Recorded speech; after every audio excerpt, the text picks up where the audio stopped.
look like this? Do your soundtracks sound like this? Or like this? If so, you need this. A focus leader. First, set your lens so that these lines are sharp and clear on all parts of the screen. Now, set the volume control on your projector. The sound level should be adjusted until my voice can be clearly understood in all sections of the room. You are now ready to participate in another Pan-American travel adventure. There are certain places on this earth, a few rare haunting places that seem to be a dream of childhood come alive. And this is one, South America. This continent with its air soft as some eternal month of May.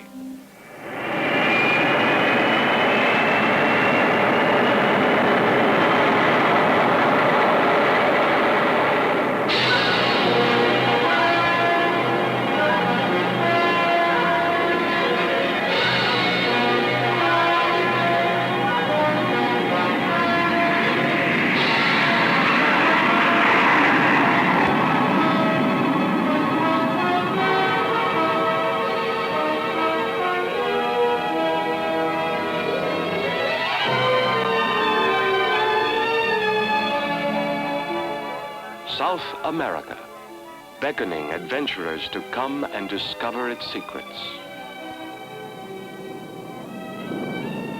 The journey to adventure is so simple now. Only a few hours from the USA to the gentle South American summer. Half a day works a miracle of seasons, brings you to the place where lasting memories begin. South America. A continent where spring spills forth in late August and summer bursts into bloom in December, and fall comes with the golden light of April. A land of pleasure rich with laughter and romance.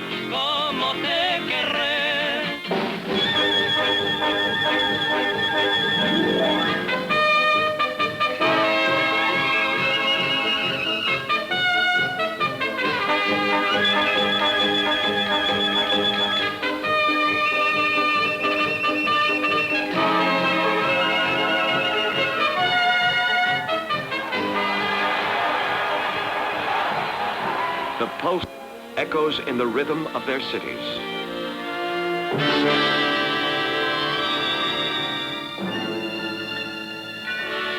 Caracas, boomtown capital of a freewheeling country, Venezuela, proud son of the solid earth. The story of Venezuela is written in its skyline. You have to search for the past, an all but forgotten recollection. A dim and time-softened memory lost among the skyscrapers that seem to have shot up overnight.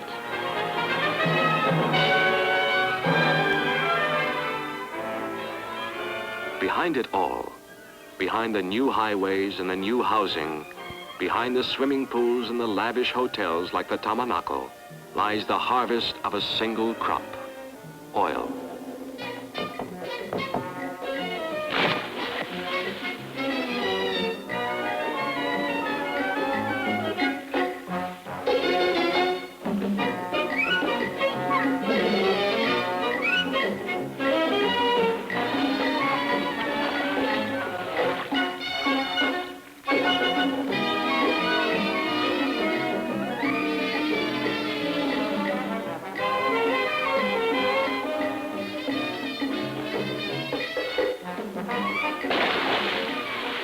A single crop makes possible the easy living and the air of prosperity. There is not a human being in Venezuela whose life is not touched in some way by the crop that comes from under the waters of Lake Maracaibo.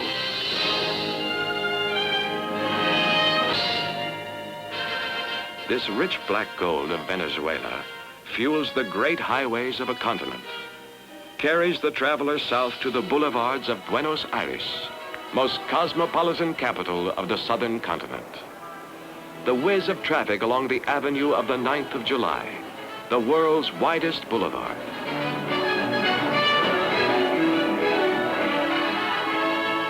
The morning sun gleams on the obelisk commemorating the founding of Buenos Aires by Pedro de Mendoza in the year 1537.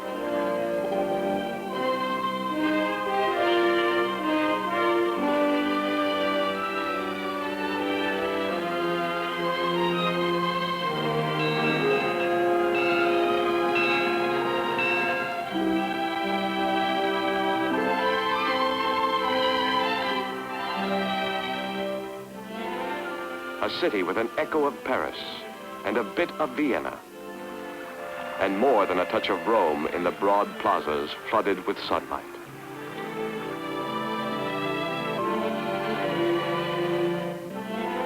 The local citizens call themselves porteños, a people with a fierce pride and a love of pomp and fanfare, and underneath it all, the gentleness of a child.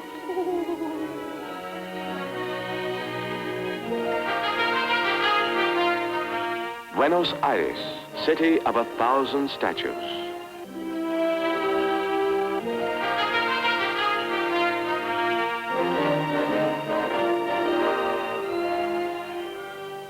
A 20th century city with a special enchanted place for the children, an open-air comic book exchange.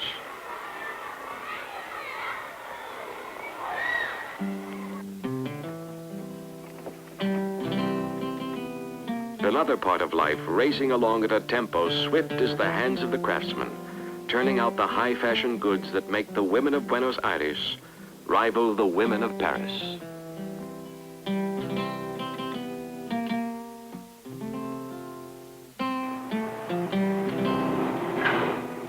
When it comes to outfitting a lady, they have a certain touch. And why shouldn't they? The guidebooks speak of the statues.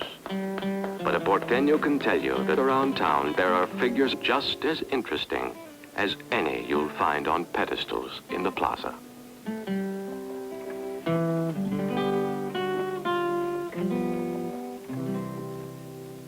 Eating a meal in the restaurants of Buenos Aires has all the anticipation and color, the delight and the ritual of opening night at a ballet. The chef is the impresario of the city, and steak is his classic.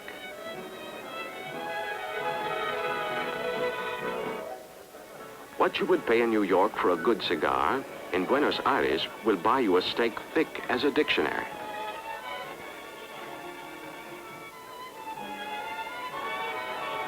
This is a town where steak is king, and eating is a royal ritual.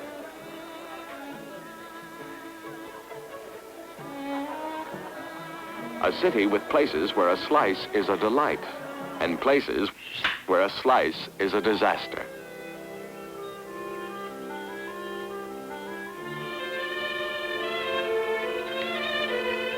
The clipped greens of the Jockey Club seems a long way from the flatlands of the Pampas. And yet look closely and you will see that the Pampas have left their indelible mark on the character of these porteños. You see it in their passion for horses, riding them along the sun-dappled paths of Palermo Park, watching them race at San Ysidro. On a bright afternoon, you'll find 50,000 jamming the grandstands to root home the long shots. What it takes is a scientific system. One simply calculates the weight of the jockey, the past performance of the animal, etc. The problem is to try and find some way of explaining this to the horse.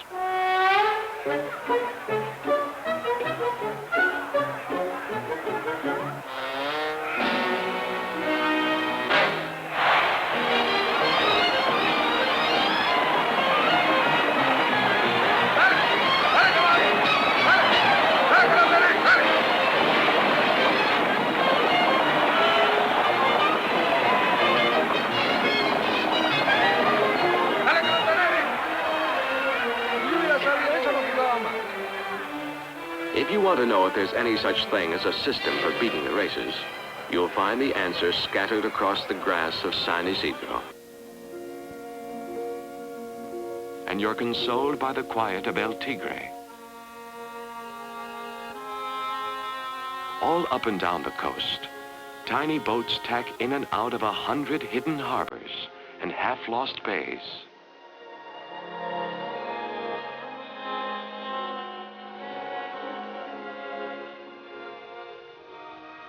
And the quietness reaches across the Argentine to touch the red gables of Yao Yao.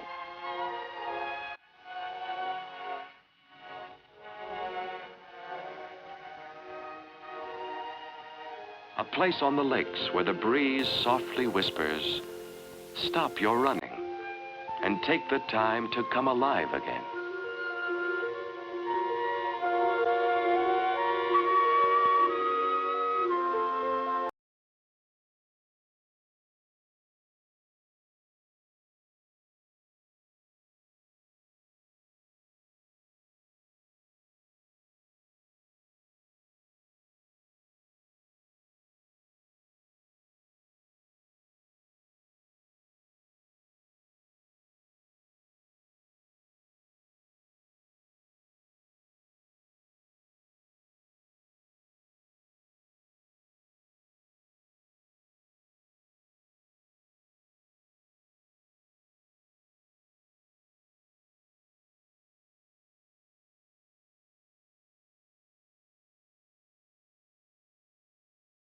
Silver streak of lightning. The famous Fighting Dorado.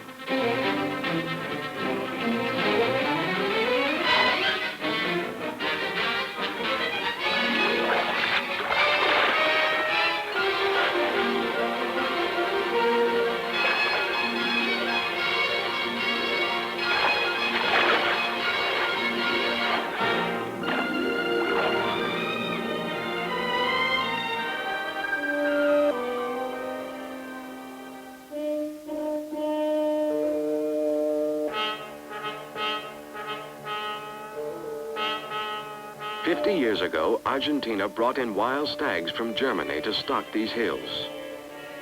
And where the stags run, the hunters follow. Tracking is a delicate business.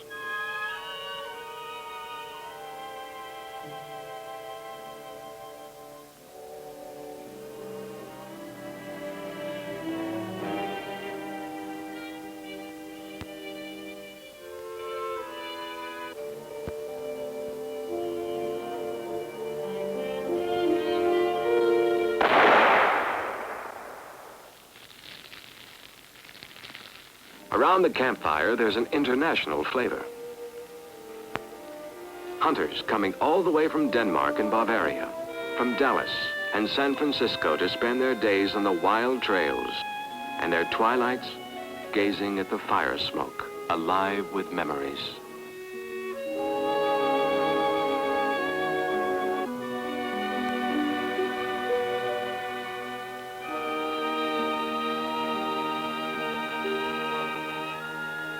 In the last light of dusk and the first light of morning, fires burn across the Pampas, Argentina and Uruguay like signal fires on another world. The Pampas, world of the gauchos.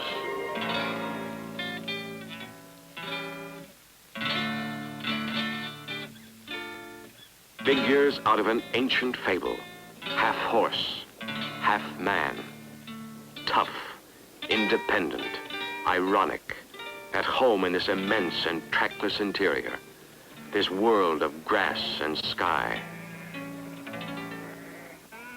Señores de nada, lords of nothingness.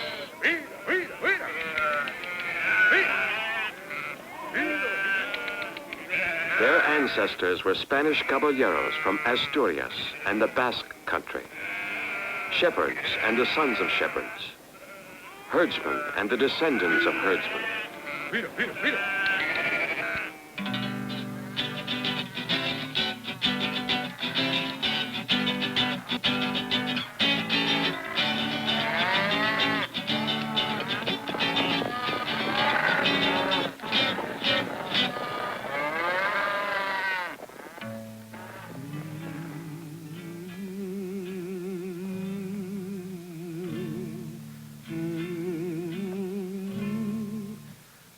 At the end of the long day in the saddle, they straggled back to the campfire, back to the young lamb roasting over the embers, and the kettle brewing the strong tea they called mate. The gauchos, eyes sharp as a condor, ears attuned to silence, hands tough as saddle leather.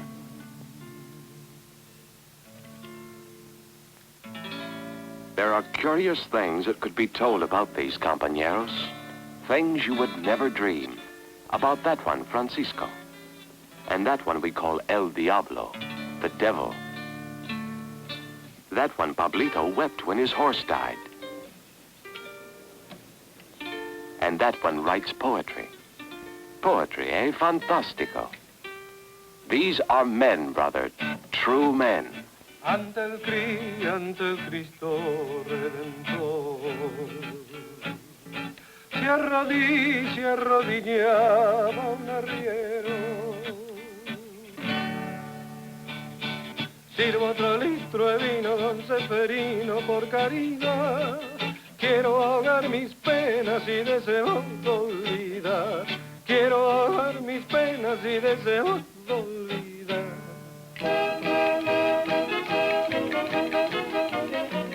And when the gaucho returns, a warm welcome home.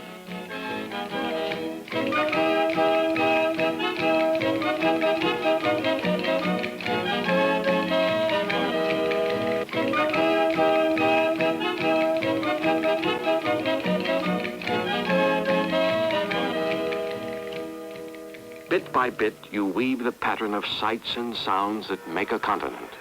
The creak of an ox cart on a lonely back road across the pampas. The murmur of the wind snapping at the stays, billowing the canvas, driving you along the coast toward Uruguay. Uruguay, the smallest of the South American countries, like a tiny, brilliant tropical bird perched on the shoulder of the sea between Argentina and Brazil. These beaches are the playground for the southern half of the continent, a charming miniature of the Riviera.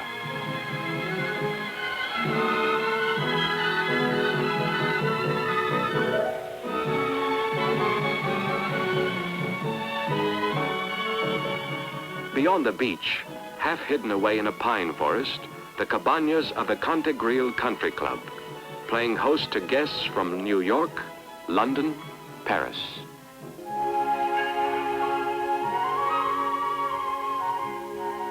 Montevideo, a fine-featured, delicate lady. To look at her, you'd never guess that her ancestors were hard-bitten pioneers who came by wagon train, slogging their oxen through the mud along the Rio de la Plata.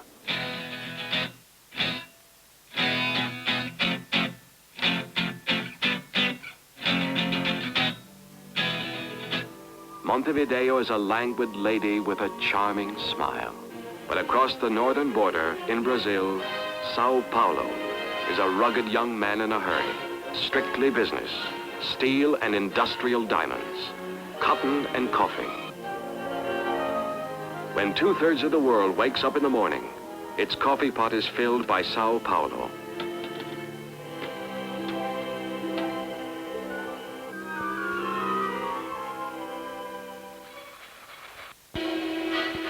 Sao Paulo's beauty is the pure geometry of its buildings, a sequence of sonnets written in glass and stone. But 600 miles west, rich red earth is the canvas of a Brazilian masterpiece.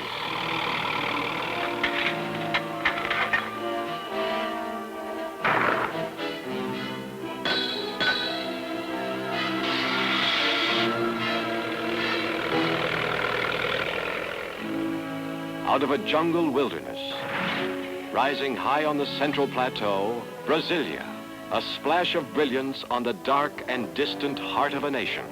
The interior opens and a slumbering giant awakes.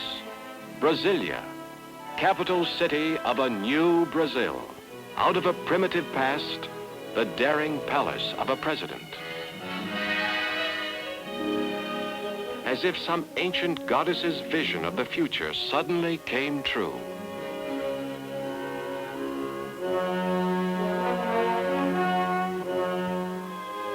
A yearning people's dream of tomorrow is reflected in her buildings.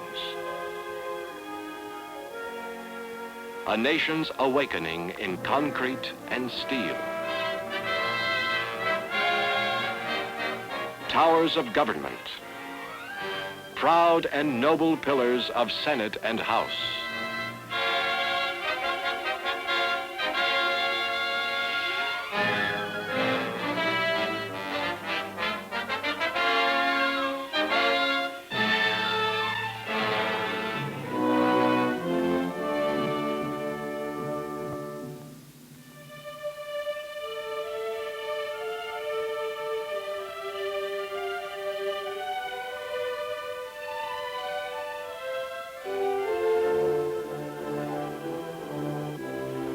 Brasilia, the soul of a people, the soaring spirit of man.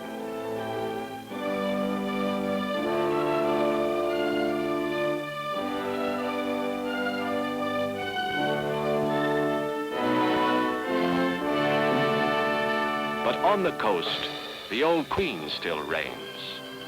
Rio de Janeiro, with its harbor like a fallen star, its buildings white as salt cliffs, and the curve of its beaches with their names like songs. Flamengo, Botafogo, Copacabana.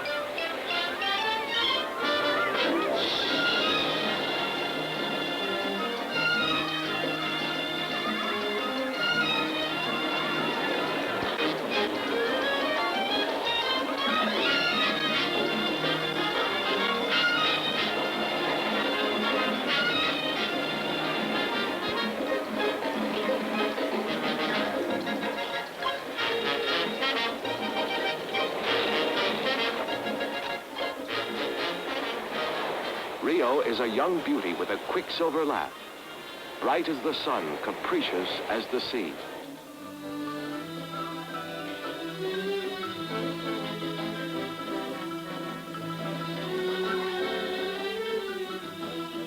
A city that has inherited from the Portuguese a love of pleasure. A carioca simply enjoys the day. Let tomorrow take care of itself. And the phrase they speak most often is, "Não importa." It doesn't matter. A day in Rio has the lovely aimlessness of a child on a picnic.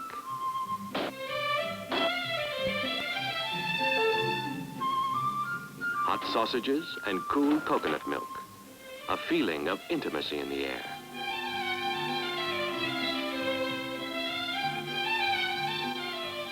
Always the magnificent mountains drawing your eyes upward to the crown of Corcovado.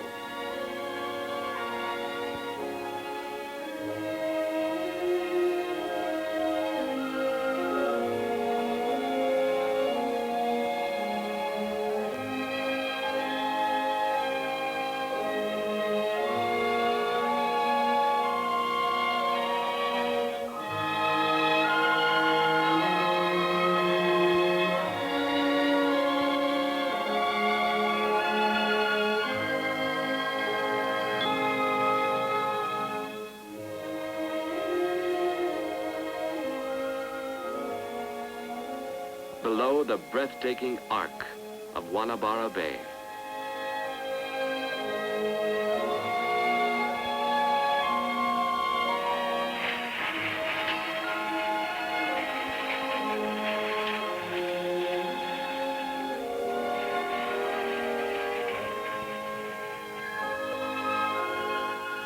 Ride the cable car to the peak of Sugarloaf.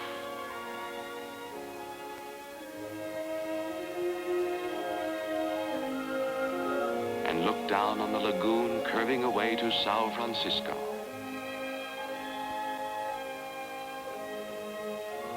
Look down and you see the sweet face of Rio, cradled in the arms of sea and sky. Listen, and you hear in that distant stillness the trembling beat of a city alive. And now in the springtime, the tempo quickens. Pulsing life bursts into madness. In 4 flaming days, Rio goes wild.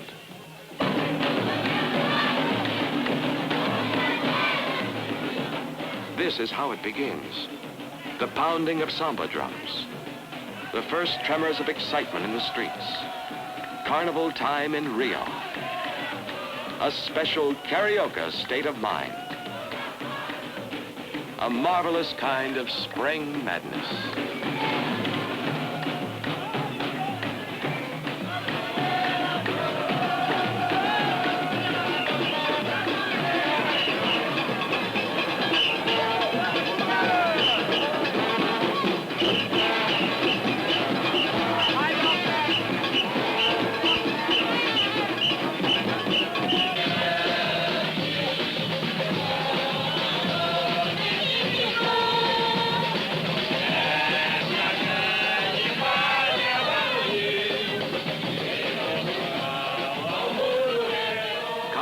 In Rio, 4 days and 4 nights when reality vanishes into the hills and the dream takes over.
With the dawn of Ash Wednesday, the carnival fever subsides under the cool hand of morning.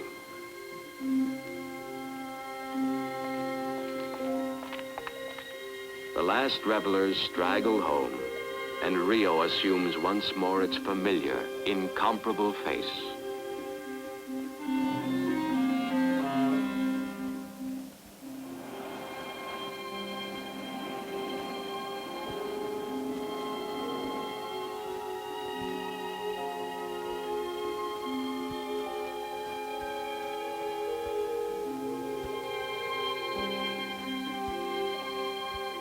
This city, and stretching away behind it, South America, continent of the sun, sitting astride her mountain peaks, saluting the sweet morning. If you have a taste for the unforgettable, this is something to remember.